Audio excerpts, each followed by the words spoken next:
Hi everyone, welcome to the LGBTQ Voice.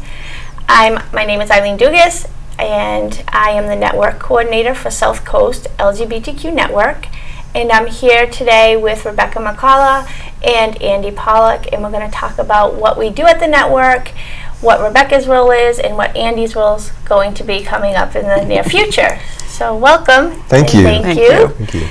So Rebecca, tell us a little bit about the network. What does the network do? Well, the network is a comprehensive support network we are trying to build to support the LGBT community. In 2014, my boss kind of tapped me on the shoulder. I worked for the Women's Center. And she said, you know, we have to go. I want you to come to this meeting. She said they are trying to do something for the LGBT community. They're not sure what it's going to look like, if it's going to be a task force, but they think they need a community organizer. And she said what they really need is a development director, because if they have no money, they'll never be able to do anything. So I went, and sort of its history from then on. So did you have any connection to the LGBTQ community? Were you involved with it before that time?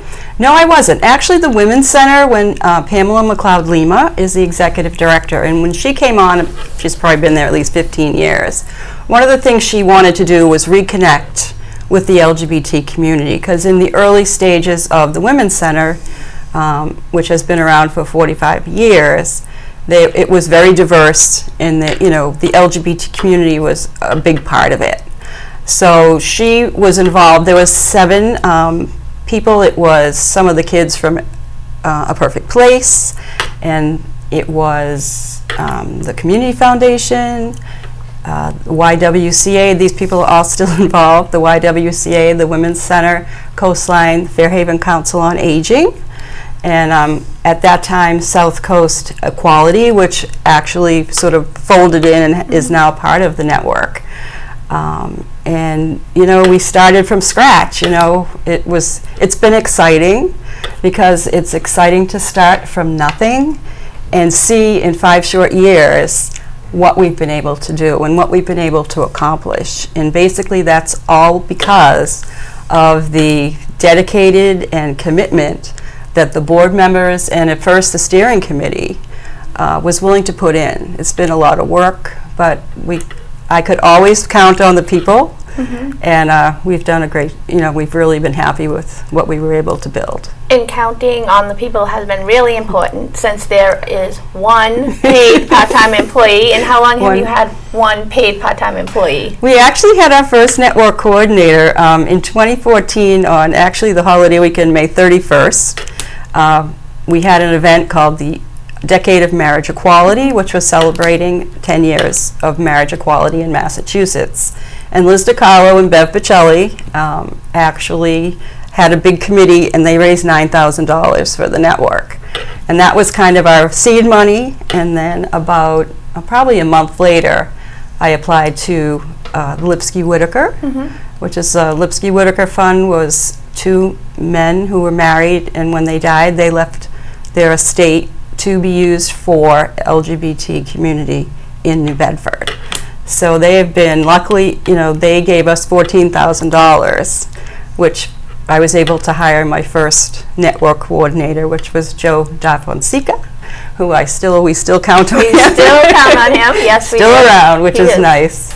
And so for 5 years. Well, actually for a couple of years, because his job changed, so he was too busy, and then he had a few health problems.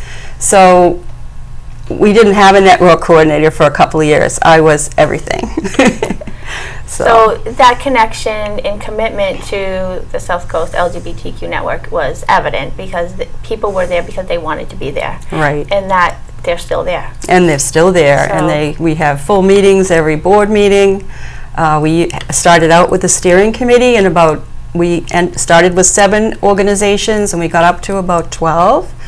And in 2017, we decided as a group, we were a project of the Community Foundation, and that's how we were applying for grants. However, most of the grants I wanted to apply for were for specialized underserved populations. And by using the nonprofit of the Community Foundation, because it wasn't their major focus, we weren't eligible. So we went on a path of finding we actually used the Legal Center for Nonprofits right here in New Bedford. It's great. Linnea Mickle is the attorney that runs that nonprofit, and they have been awesome.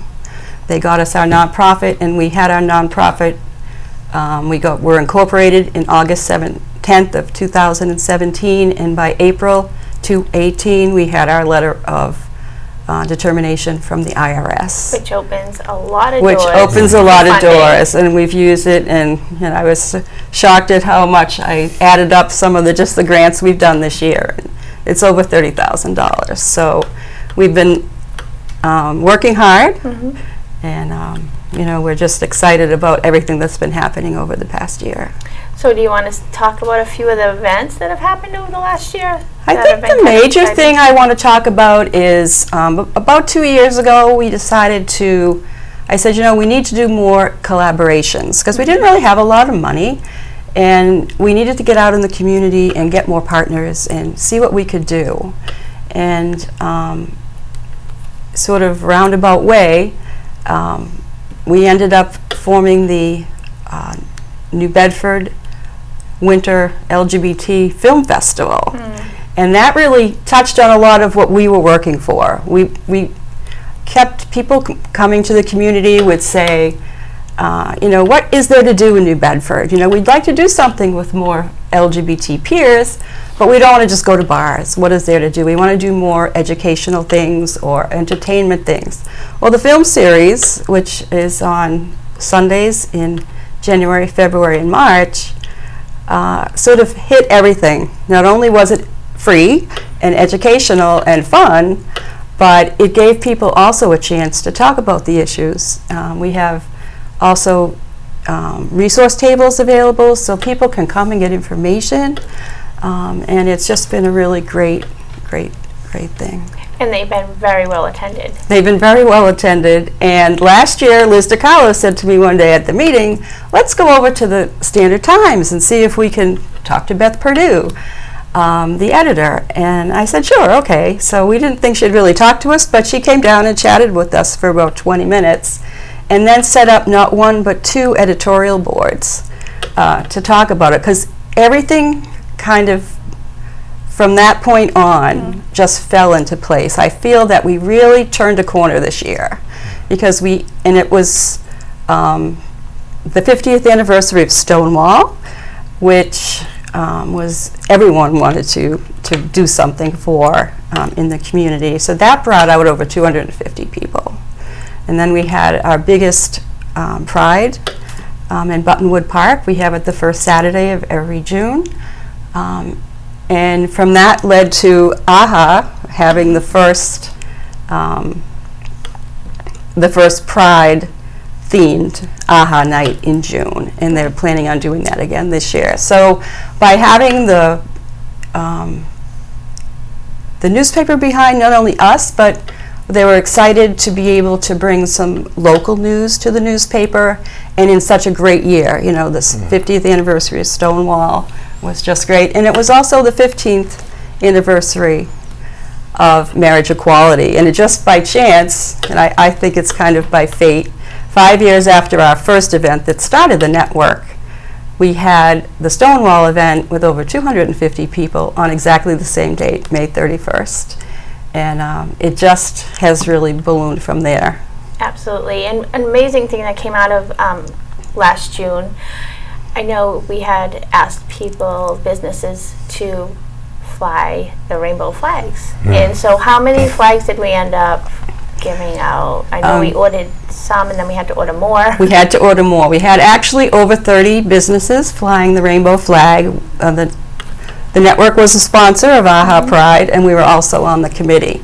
And we got 30. And that was one of the biggest things that was noticed and that people still remark. In fact, just the other day, someone said to me, it's great to see how many of the flags are still flying in downtown New Bedford. So that's one thing I would say to any business person that's listening is, if you have that flag, feel free to fly it all year in support of the LGBT community. Absolutely. And if you don't have one, call us. Call us, because we have more. We have more. Yes, we do. So a lot of things have been happening. We've had a lot of events, a lot of successes. And I know you retired. Yes. Not really retired. I never want to be retired like you. So you decided to step down as president of the board. Yes. And Andy is going to fill that position. So I know that there's been a lot of work, group work, and ongoing collaboration to make that happen. And I'm going to ask Andy, how did you get involved with the network, and how did this happen? Well, I was involved with marriage equality back in the day. In 2003, Liz DiCarlo and I were at a party, and we realized that we needed to organize because marriage had just come in through the Supreme Court of Massachusetts, and we knew that there was going to be pushback. So we organized a group, Marriage Equality Coalition, and we were able to change 15 of the 17 votes in our district. Wow. We also organized in Taunton, but it was a heady time. It was an exciting time. We felt that the eyes of the nation were upon us because we felt that if Massachusetts turned back marriage, then it probably would have delayed marriage for the rest of the country another 10, 20 years, because people would have said, look at Massachusetts, they were forced upon it judicially and people rejected it. So we felt very strongly, it was like a part-time job, but we felt very strongly that we needed to work as hard as we could to get marriage equality through. And it was a tough sell to explain it to our politicians and to people at large, that people don't vote on people's rights. There's a court that allows certain rights, and we don't vote on rights for minorities. So I had been very involved in that, and then I had stepped back and was a farmer for 15 years. And I was very dismayed by the politics that are going on in the country, and I decided to get back involved in the group. So I joined the board of the network as something I could do personally to make a change in my community. And I am following in Rebecca's big shoes. I feel like a midget standing on the shoulder of giants. I am very grateful for what she has done as an ally to the LGBT community. She has worked tirelessly for our rights and for the progression of understanding in our community, and it is light years away from where we were. Just from the perspective of what it was like when we were doing marriage equality work with the newspaper, they have come so far ahead. I mean, they used to try to balance things, and the articles, sometimes the letters to the paper would be horrific. And not from the paper, but what would be printed. And it just seems like a real change in the community. So that's why I became involved. And then Liz DiCarlo, who is a saint as far as LGBT rights go, she is an amazing woman, talked to me about being president of the group, and I, with trepidation and feeling of inadequacies, said, sure. And everyone stayed in the room, as I like to say.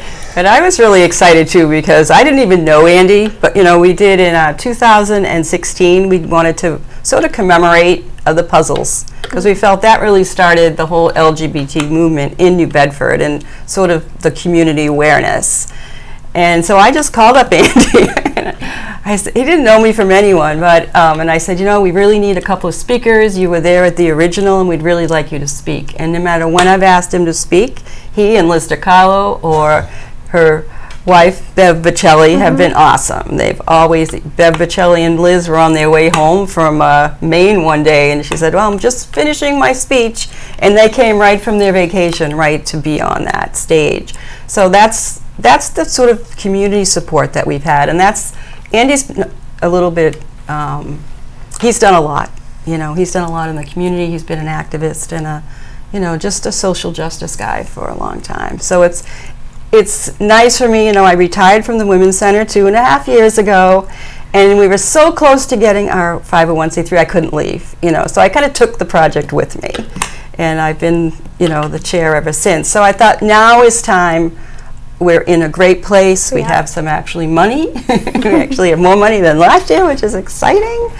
And to have someone of Andy's caliber to take over that not only is a good leader, but mostly has that kind of history in New Bedford is a big, big step. And I just feel like this whole year there was kind of an awakening of the LGBT community between the people that came out for our events, but AHA Pride, and it was pouring rain.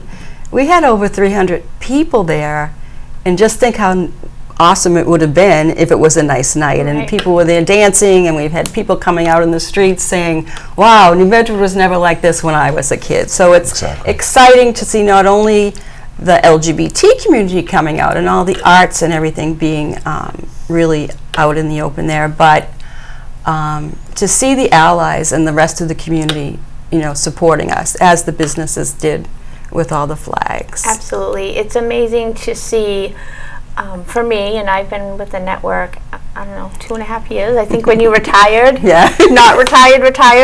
The growth in the network has been incredible. The people that I've met, the commitment to making successes and growth and encouraging others to be involved has been tremendous. And I also want to say that all the work that people see you do, they have no idea what they don't see that you're doing.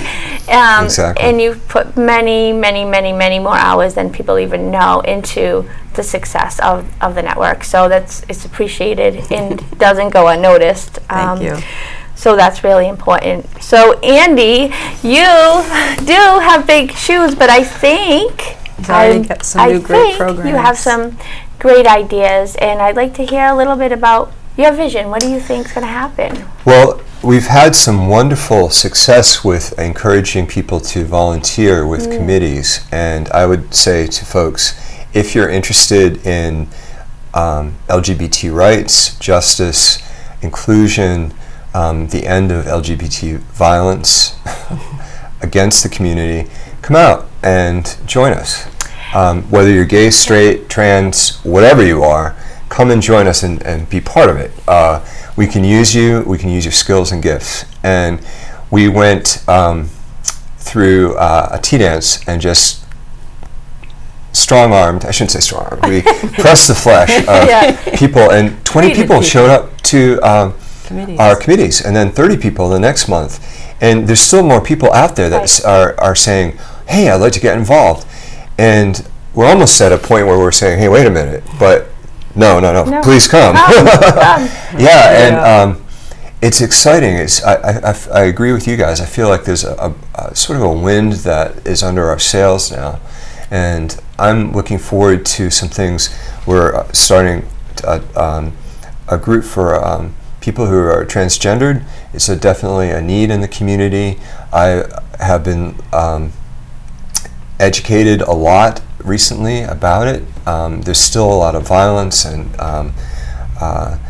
social stigma and discrimination and some other issues, even in our community, that need to be addressed. And it's a tough road for those people who are in that situation. And I'm really excited to have a support group in New Bedford for people.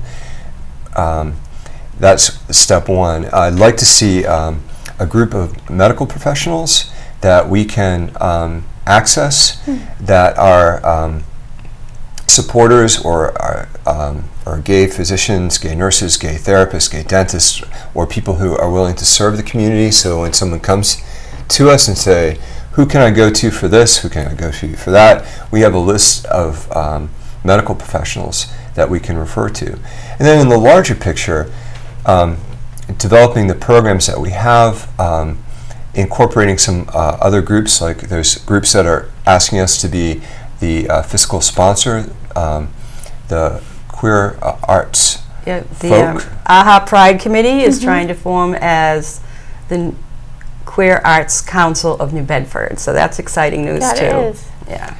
And the film festival has not only been moving to see the films. I was amazed at my own reaction to some of the films, but we were able to start a bereavement group from one of the films dealing with loss of a partner. And for LGBT folks, it's a little different when you're you may have a loss that is harder to explain in a group that doesn't understand or may not see it as equal to a heterosexual relationship.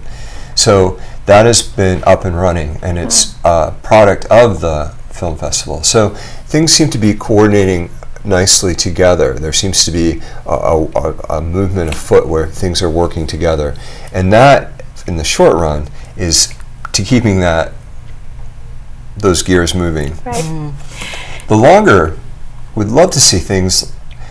The Fenway is a great model, and I'd love to see something in a smaller venue in New Bedford where we do have perhaps a more permanent spot that is an LGBT drop-in center where we can work with homeless youth or different programs or offices and things like that. And I know Rebecca's been working just future down the line, years down the pike, but thinking about that and dreaming about that, and we'd love to see that. We'd love to see people get involved, not only as volunteers but financially. See people donate with their checkbooks. There hasn't been that in the community, and I think part of it is that we haven't told the story. And there's wonderful stories out there of young LGBT kids coming to our group, coming to the network, and really blossoming because of it. Coming to their full potential because of the network, and that to me just makes my heart leap. It makes all the volunteer stuff that we do worth it to see that happening. And I don't mean to be over dramatic, but you look at what would New Bedford look like if we weren't there, and what would these kids be doing if we weren't doing this stuff? And it's amazing when you see the positive. So I'm really excited about the future and what we have to offer. Yeah, I think some of the things that you're talking about, I see the beginning stages of those things happening right now. You're talking about training and having a list of medical professionals or any service field that we can say with some confidence that this place is a place that you can go and feel safe and accepted and valued.